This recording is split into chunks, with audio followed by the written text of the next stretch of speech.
Are you a fan of the Dragon Ball Super card game? If so, check out QueenCityGaming.com for sealed product, singles, and more. Just use promo code MafubaJar-10 to save 10% off your order every time. Welcome back to the Mafuba Jar. We've been sealed away for another awesome video. And today, guys, we're going to be going over some of the cards in Set 7 that have been leaked out. Now, these cards are not specifically on the Dragon Ball website officially as of yet, but we do know for a fact that these are going to be just some of the cards we can expect from Set 7. And of course, I'm going to be starting off with cards that I am just so glad we're finally getting. And that's going to be more support cards for Goku Black Zamasu, along with a new Zamasu leader. So right now we only know what his awakened side does. We're not very sure on what his unawakened does. But for his awakened side here, he's a 15,000 power, blue leader, which is to be expected. And he has a lot of skills, like a lot of them. So his first auto is that when his card attacks, you look at your top 5 from your deck, choose up to 1 blue or yellow Goku Black or Zamasu, and add it to your hand. So we're getting yellow and blue Goku Black / Zamasu cards. So that's really, really awesome. That's gonna be a blue-yellow mix. So I definitely love that mixture right there. Second auto, I don't really understand too much. When this card attacks, a leader card, this card gains minus 5,000 for the duration of the turn. So it goes down to a 10k when he attacks the leader. I'm not really sure why that is. Maybe there's gonna be more stuff coming in the set revolving around this leader that just makes him like a really powerful guy and the 5k minus was needed. I don't know. I don't really know for sure. I'm not really judging anything I see here, because we only are getting just like a handful of cards. So no really fair judgment or assessment can really be made until we get everything as far as support wise for these revealed to us. So his first activate main is the most interesting.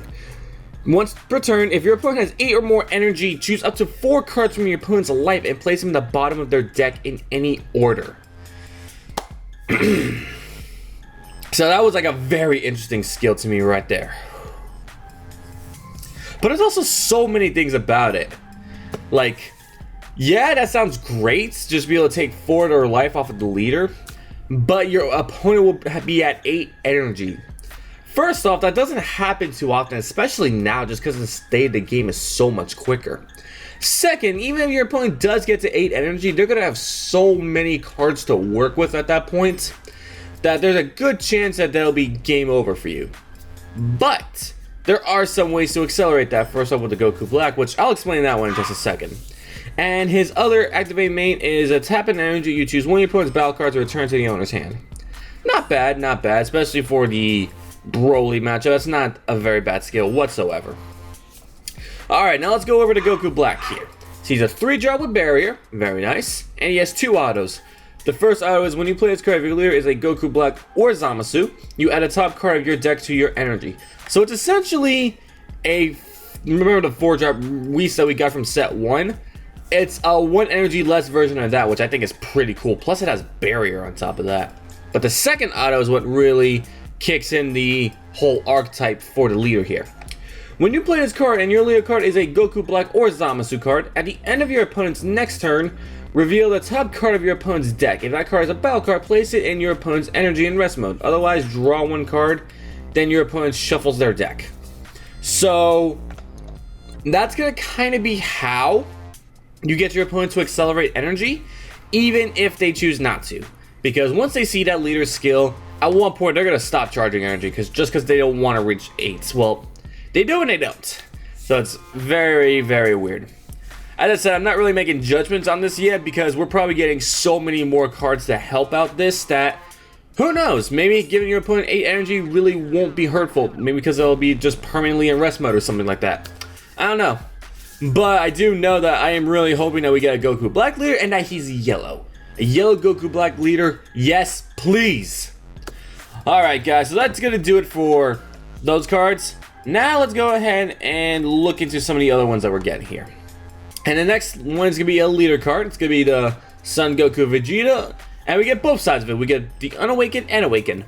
So this is another pretty interesting leader. So as far as the Unawakened side goes, if your life is at 4 or less, this card gets plus 5,000 during your opponent's turn. It's a little weird because once you're at 4 life, you're gonna be awakening. So I'm not really sure why they put that skill there. Maybe there's finally gonna be a way to prevent you from awakening, and this at least gives you some protection. I don't know. And the auto is when this card attacks, draw a card. We've seen that a couple times on the unawakened side cards, but I always like it.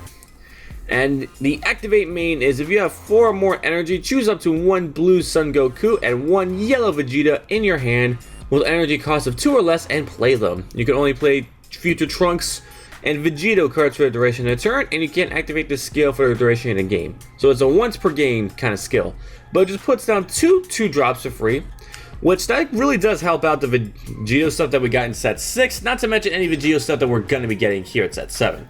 So that's really, really cool. His awakening's a little weird. When your life's at 4 or less, you just draw a card and flip him over. A little weird, but okay. Now we have the Super Saiyan Blue Vegito Energy Eruption. And the first auto, of course, when you attack, draw a card. But the second auto was a bit of a doozy. The other auto is a once per turn. When you come in with 1 or more battle cards with a combo cost of 1 in your energy area using a skill, choose up to 1 of those battle cards, and when the battle ends, the chosen card is returned to the owner's hand instead of being placed in the owner's drop area. Now, I believe we only have 1 or 2 cards that could combo from energy right now. I think it's like a EX Evolve that we got from set 3. It's a blue Goku. To my knowledge, that's the only card that could combo from energy. If I'm missing anything else, let me know. But as far as what I can think of, that's the only one that pops into my head at the moment. But we're probably getting so many other cards that can do that in the set to help out this leader here, so definitely can't wait to see what that's going to bring us. And next up here, guys, it's just going to be 2 random cards that we got released. Well, not random, but we got a field card, and we have our multicolor card here, Goku and Piccolo.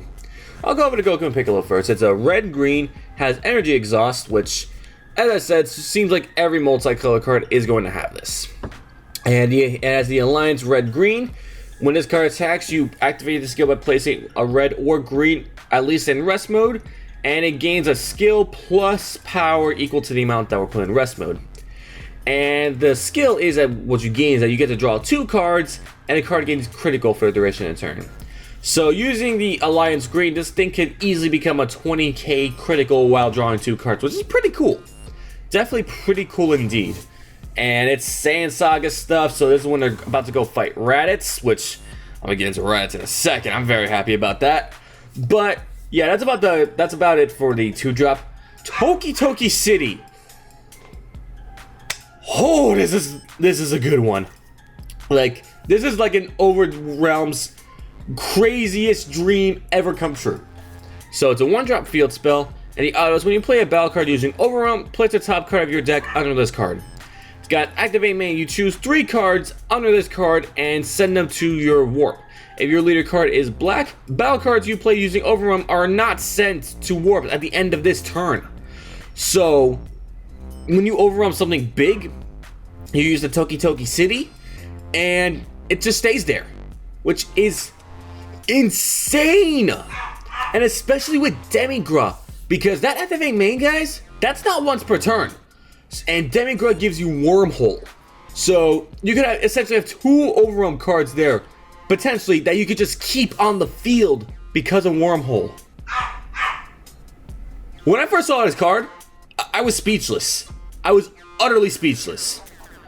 So yeah, Overrealm is coming back big time, guys. Like, I kind of called it with the special anniversary set, but now with this field card alone, Overrealm is going to be making a huge comeback. Alright, so that's it for those cards. And right here were the final 2 cards that we had leaked to us, and that's going to be a Raddatz leader and Vegeta the Cruel. I'll go over to Raddatz leader last because that's the one I'm just like absolute most hyped about. Well, not the most hyped, but it's one of the ones I'm really hyped about. So let's go over to 3-drop Vegeta here. It's a counterplay. You play this card, but it doesn't really negate anything. So, but it's got like some real other pretty interesting skills. Its permanent is if a multicolored card is in your energy, you reduce the energy cost of this card in your hand by 1. So it essentially becomes a 2-drop counterplay. And the auto is when you play this card during your opponent's turn, choose up to one of your opponent's battle cards with energy cost of 4 or less, KO it, then your opponent chooses one card in their hand and sends it to the warp. So it's a pretty good disruption card, especially if they're playing down stuff that doesn't have barrier. Like immediately when they play it, you just go ahead and knock it out with the Vegeta, and they have to lose a card on top of that. So it's pretty interesting. I can definitely see some decks taking advantage of that, especially hand destruction specific decks. Now for the Raddatz leader. Guys, I have been wanting this for so long. I've been wanting us to have Raddatz cards forever, and we're finally getting a leader of him. And just like the Zamasu, we only know his awakened side. We don't know what his unawakened side is yet or anything like that. So on his awakened side, when this card attacks a leader card, your opponent chooses one card from the hand and sends it to their warp. He doesn't draw when he attacks, which is not very common for leaders, but we've seen it before. And his activate may choose up to one red or green sand in your battle area. It gains 5,000 power for the duration of the turn. That's also pretty cool because the only restriction is that it's red or green, which we have so many of those to work with. That's just not even funny. Alright guys, so that's going to do it for this video going over some of the leaked cards we got here. Once again, what do you think, they're good or bad? I encourage you guys to not make any assumptions or judgments yet, because this is literally all we have so far. Like, for all we know, the stuff that we think is kind of from these 8 cards may end up being the best stuff in the game with whatever support cards we're going to be getting along with it. So guys, going to be trying to cover as much set 7 news as I can. Really hyped about this set. So guys, if you enjoyed this video, be sure to smash that subscribe button, hit that notification bell, like, and comment down below. And guys, I hope you have a fantastic day. See you guys next time, and you've all been released.